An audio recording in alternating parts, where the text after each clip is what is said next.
Paano ba? Ano ba itong recalibration? Ano ba itong i-reset, reboot ika nga sa Marcos Jr. administration, ma'am? Paano po gagawin yan? Kasi second half na ito eh. Kung baga sa basketball, second half na ito eh.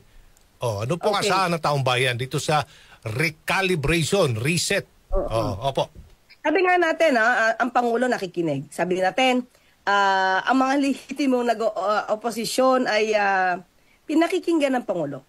So, siguro dito sa pagkakataong ito, nadinig ng Pangulo, ano ba ang hinaing ng taong bayan? Saan ba may mali? Saan ba may kulang? Dahil sa dami-dami ng trabaho na nagampanan talaga ng Pangulo, sa dami ng mga nagawa na niya, bakit parang hindi nararamdaman ng tao? Siyempre, yung mga bashers na naman dyan, hindi talaga nararamdaman. Pero, meron mga trabaho na siguro pinipilit lang hindi para ramdamin para siraan ng Pangulo. Isa yon sa nakikita ko. Kumbaga, yung mga good news, yung mga nakikita, sabi nga natin sa mga state-owned networks naman, lahat doon ng mga achievements, kung ano yung trabaho, nakikita naman. Pero bakit parang nabablock ng mga fake news or yung mga naninira sa kanya? Siguro meron din mga departamento, may mga ahensya na may kulang.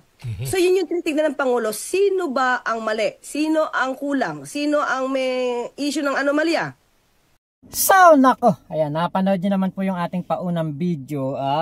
Maaring meron nga po mga sumasabotahe sa magandang mga nagagawa ng ating Pangulong Bongbong Marcos nitong mga nakaraang panahon. Dahil nga po, biruin mo, pati si Atty. Claire Castro ay nasabi yung bagay na yon na maaring meron pong mga magagandang proyekto, mga naipatupad na mga pulisiya para sa ating mga kababayan. Siyempre, lagi naman para sa mga Pilipino ang ginagawa ng ating Pangulo, para lagi sa kabutihan ng ating mga kababayan ang ginagawa ng ating Pangulong Bongbong Marcos.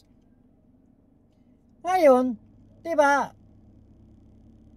Panahon na para ito po ay aksyonan. At ako po dito po sa aking palagay nga na ito, maaring baka nga meron pong mga tao na nasa gobyerno ngayon na hindi po sumusunod sa kung ano ang kagustuhan ng ating Pangulo. Kasi napansin ko kay PBBM, ang gusto niya ay result. Ang gusto niya ay progreso. Ang gusto niya, kapag meron siyang sinabi sa iyo na gawin mo, ang gusto niya, resulta.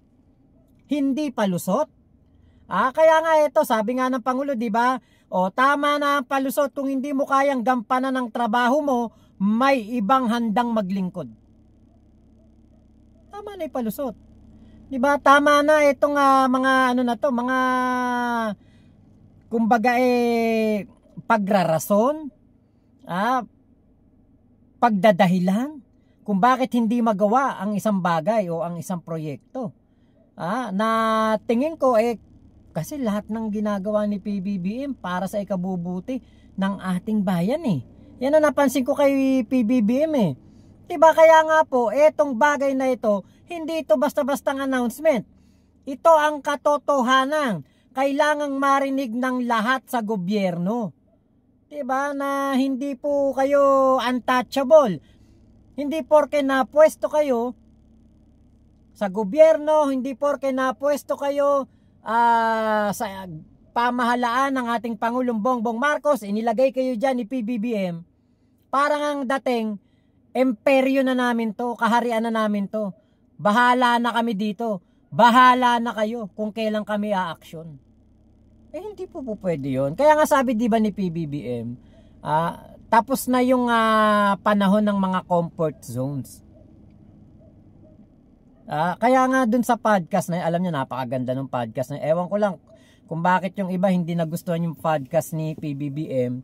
Pero alam nyo po, napakaganda nung naging podcast ni PBBM sa kasama si Katunying. Kasi po, naibulalas ng ating Pangulo doon ang kanyang frustrations. At eto, nasabi niya kung ano ang kanyang pagkakamali. Alam niyo, napakatapang ni PBBM. Bakit? Marami pong mga naging presidente. na ilan ng mga naging presidente simula nung pinanganak ako. Pinanganak ako panahon ni ni Erap. Ilan na yung mga presidenteng nakita ko. Pero wala pa yatang presidenteng umamin ng kanyang pagkakamali o tinanggap ang kanyang pagkukulang. Yung kasing I am sorry ni GMA, yun may kinalaman yun sa sa kaya, 'di ba? Hello Garci, 'di ba?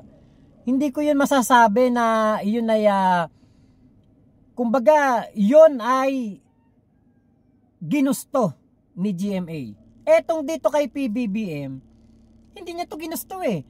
Tama yung sinabi ni ES Lucas Bersamin. 'Di ba? Kapag kunwari may manliligaw ka, sabi doon kay Aling Eden yata sinabi yun. Kay Aling Eden Santos.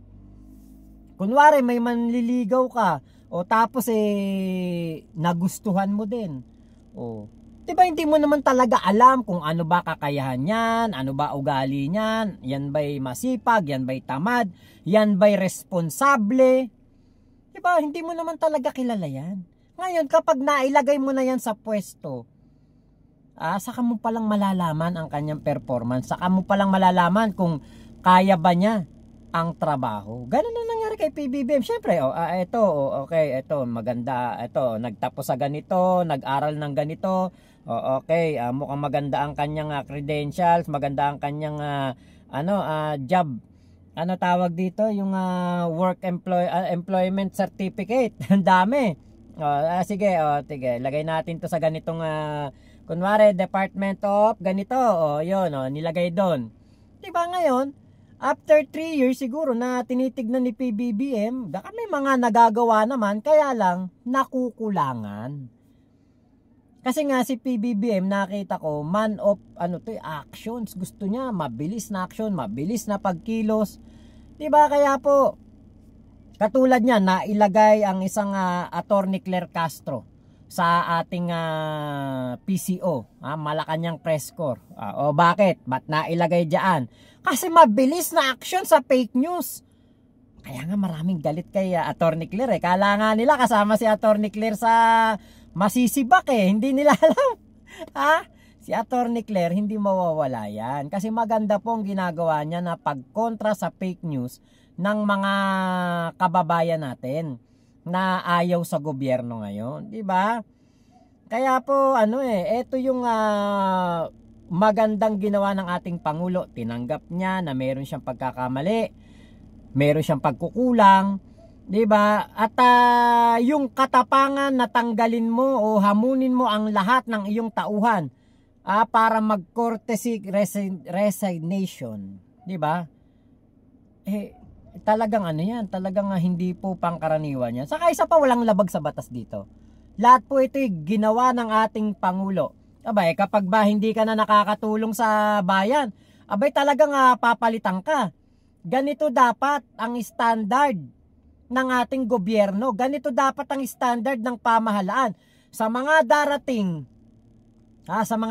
na presidente, darating na panahon, sa mga susunod na presidente, ganito dapat ang standard. Kapag nakita sa loob ng 2 taon, 3 taon, medyo parang mahina ka, parang nagtatrabaho ka pero parang kulang. Teka muna, kailangan ka na naming palitan. Kailangan ka na naming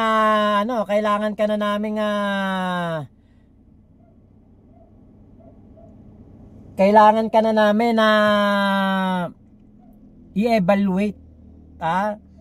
Baka maaaring katulad niya, nagkaroon ng reassignment. Baka yung tao, katulad niya, kunwari may isang tao, magaling sa construction. Nilagay ngayon sa ibang pwesto, baka doon mag-excel siya. Maayos naman, walang korupsyon. Maayos naman siya, hindi naman siya nagpapabaya. Kaya lang, yung kanyang napuntahan na ahensya, ay maraming problema, maraming kailangang ayusin, maraming kailangang gawin. Kaya napapabayaan yung ibang sektor ng kanyang trabaho, kaya ilalagay sa isang trabaho na makakatutok lamang siya doon sa kanyang expertise. Di ba? Pwedeng mga ganun Diba, ang importante dito, kapag ikaw ay mahina, kapag ikay walang kwenta, papalitan ka. Yun dapat ang gobyerno. Ngayon po, ito po ang full interview ni Attorney Claire Castro dito po sa DZXL. Salamat po sa video nyo. Napakaganda ng interview na ito. Napakaganda ng paliwanag. At marami po tayong matututunan dito. Panoorin po ninyo. DZXL News. Si Assistant Secretary Palace Press Officer Attorney Claire Castro makakausap natin. Magandang umaga po, Yusek Claire Castro, ma'am. Good morning. Good morning, Aljo. Good morning sa Opo. lahat. Okay. So, ang inaabangan ngayon ng taong bayan, sino-sino kaya ang masisibak? Sino-sino kaya, Yusek, ang mananatili sa pwesto? Saan po tayo nagka-problema? Ano pong mga ahensya talaga ng pamahalaan tayo po nagkakaproblema? Kasi referendum ngayon sinabi ng Pangulong Bongbong Marcos yung nakaraang eleksyon. Dismayado po siya sa resulta. So saan tayo nagkakaproblema? Ano pong mga ahensya na dapat i-recalibrate? Wala akong masasabi, Aljo, kung sa particular Okay. ahensya nagkakaproblema.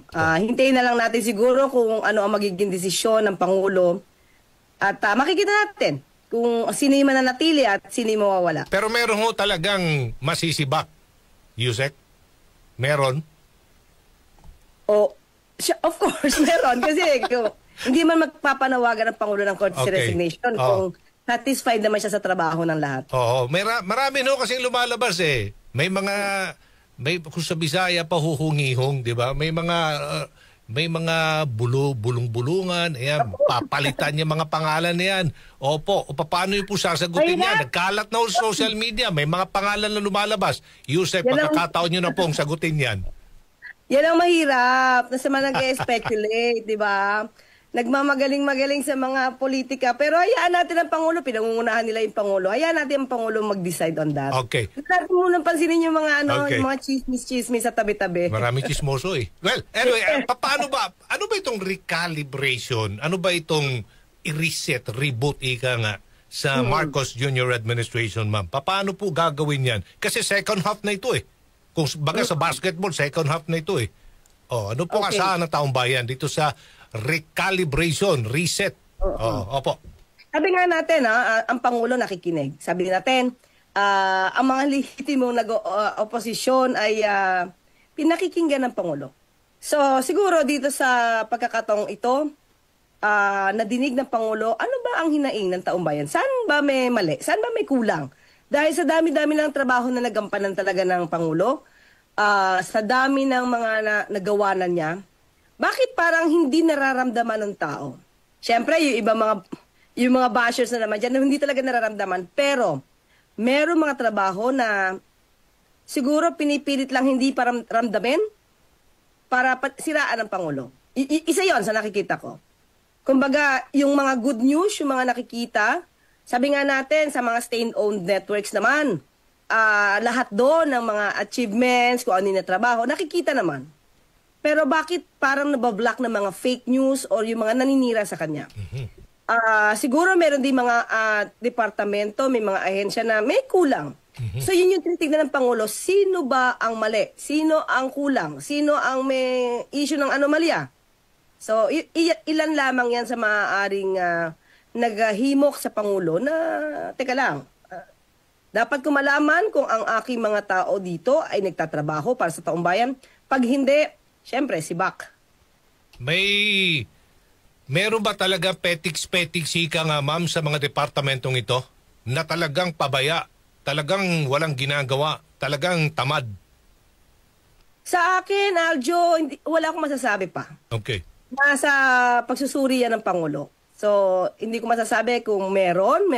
Pero, the way I see it, dahil pahayag ang Pangulo ng ganito, ramdam niyang meron. Meron. Kaya kailangan talaga magkaroon ng recalibration. Ngayon, tuloy-tuloy lang ang trabaho ng mga secretaries po ngayon. Opo. Wala pong asahan na mahahamper, ika nga, ma-obstruct ang kanila pong trabaho. Ang layunin ng gobyernong ito, tuloy-tuloy lang serbisyo. Yun na nga Aljo ito na naman. Siyempre nagkaroon ng pagtawag ng courtesy resignation. So yung iba na naman siguro gustong bumati ko sa Pangulo, sabihin na paano yan? Magkakaroon ng stability. Hindi po, wag po kayong matakot sa ganyan mga panawagan o mga salita ng mga wala naman sa loob ng palasyo. Sinabi ng Pangulo maliwanag po. Tuloy-tuloy po ang trabaho during transition. So hindi ba, Aljo, mas magandang ipakita ngayon ng mga heads of the agencies and cabinet secretaries na, teka lang, ito ang tamang panahon ipakita kong hindi ako dapat matanggal sa posisyon dahil deserve ko na makita ng Pangulo ang aking ginagawa para sa bansa at para sa taong bayan. This is the right time for them to show. Diba? Kung ano yung kanilang capacity at capabilities. Ngayon ma'am, ang tanong kasi may mga hirit yung ilan na mga analyst dapat mabilis. Mabilis po ang pagpapalit kung sakasakaling kung hindi talaga nagpe-perform ng maayos itong cabinet official na ito, meron kaagad nakapalit. Yes, tama naman yun. Meron. Kaya nga sinisimulan na ang pag-evaluate. So, tingin ko naman, ito pakiramdam ko lang, may naramdaman naman na siguro ang Pangulo kung sino-sino. Aha. Di ba? Hindi naman agad magtatawag yan kung wala na siya nadidinig at nararamdaman at nakikita sa mga report. Aha. So, hindi lang natin kung ano yung magiging decision. Siya ba mismo, ma'am, ang maglalagay ng mga qualified na mga prospective na mga cabinet officials? Siya mismo po ang nagbasa po ng CVE ka nga? Opo, siya po yung Talaga? Walang iba?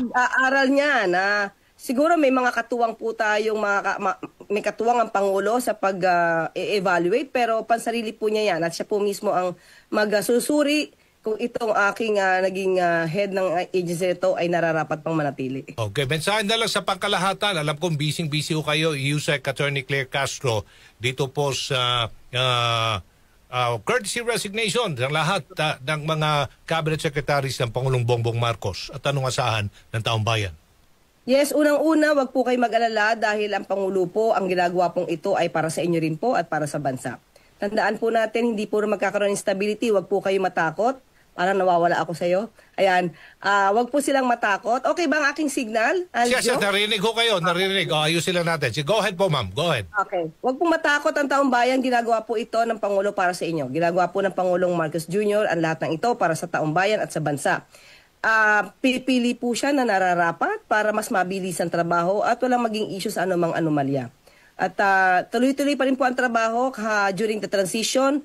Nandiyan pa rin po sila at this is the right time for the heads of the agencies na ipagpatuloy muna ang kanilang trabaho, ipakita nila ang kanilang galing at ang kanilang puso sa kanilang trabaho para sa taong bayan. At kapag sila'y nanatili, ibig sabihin nandun pa rin po ang tiwala ng Pangulo sa kanila.